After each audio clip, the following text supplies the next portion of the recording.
Now to close out the night, he promised he wouldn't make any pedophile jokes. Henry.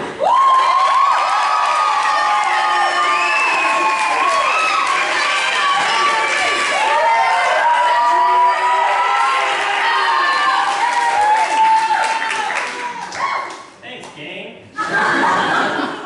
Yeah, so the team killed it tonight, which means, of course, that I have the single-handed power to completely ruin this night. Yeah! Don't worry. So yeah, how are we doing in New York City tonight? I love it here in New York City. I love it because I, for one, am a big Batman fan. To be honest though, my favorite character is actually the Joker. Because what's not to like?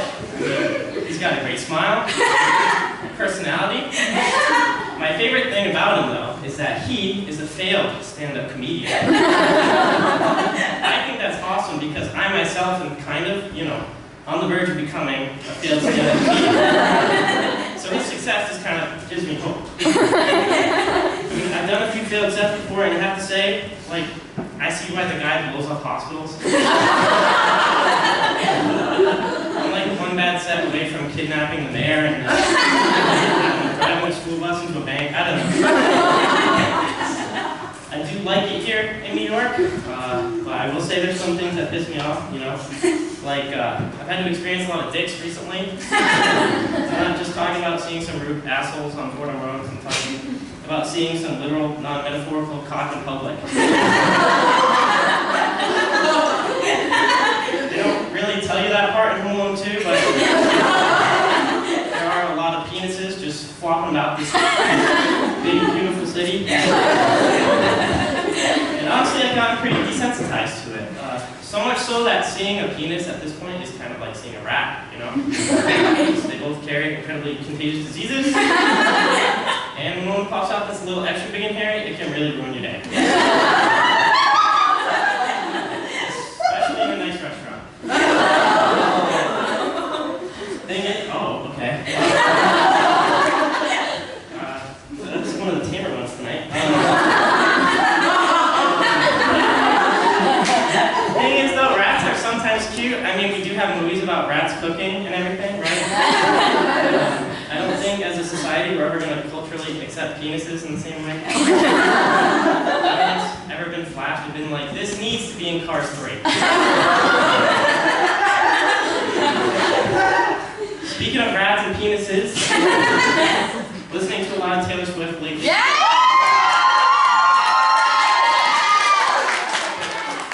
Oh, perfect. Okay. Yeah! So yeah, I like Taylor Swift, but I have to say her fans are, how do I put this nicely, fucking batshit.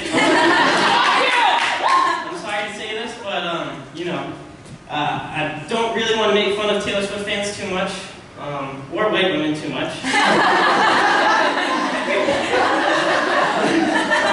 After all, if you break me down genetically, I'm like 50% white woman. That's my mom. Yeah, I do think her fans are a little crazy, because, I've met people who don't know all the words to the national anthem, but as soon as Shake It Off starts playing, it's like someone activated the Winter Soldier. I do think it'd be funny if she went down the same road as Kanye. Just started dating Kardashians, called herself Tazis.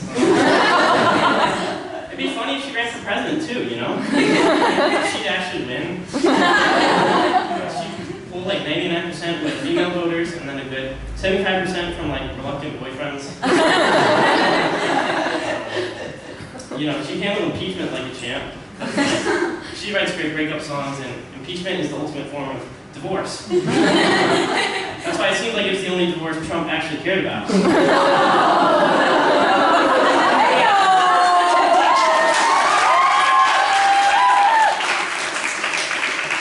didn't realize I stepped into MAGA country.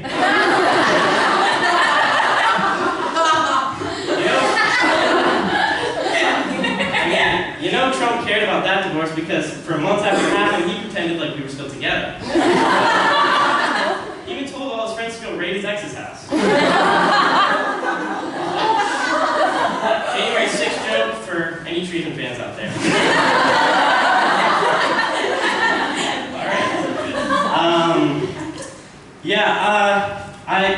I will say Taylor handles her breakups better than Kanye, you know. She's been through a few of them. All she does is write breakup songs, so nothing too morally bad about that. Kanye's a little different, obviously. He went through one breakup with Kim and got on the internet and was like, hey, you know which famous historical German leader got too much hate? Anyway, perfect segue. I've been playing a lot of World War II themed video games. And I really like these games, but they're a little fucked up when you think about them. Because like, in most video games, the main character you play as is like a zombie or a wizard. But in these video games, the main character you play as is Grandpa. And in these games, Grandpa dies a lot. It's not really watching Grandpa die that's the worst part about these games. It's actually watching members of the greatest generation get teabagged by someone with the name XXX_ Osama bin Swaggin.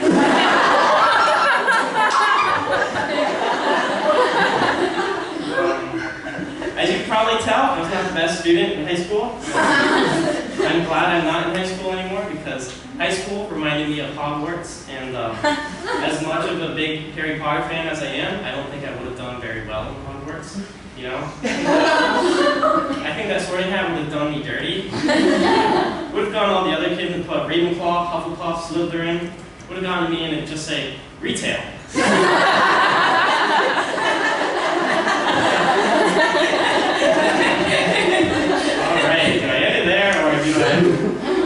You know what?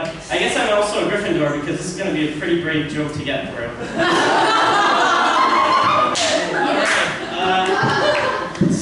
Porn has made me pretty upset lately.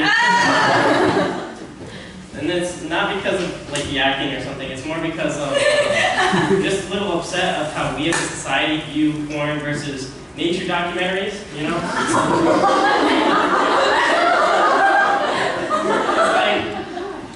Someone says they want to film people having sex, and we're like, that's a gross pervert. Someone says they want to film two leopards fucking, and we're like, that's a man of science.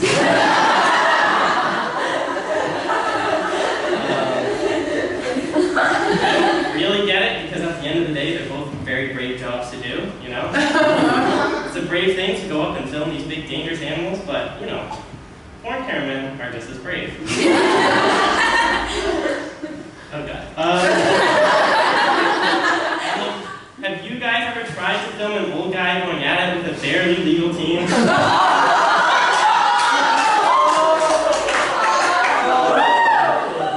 gets better.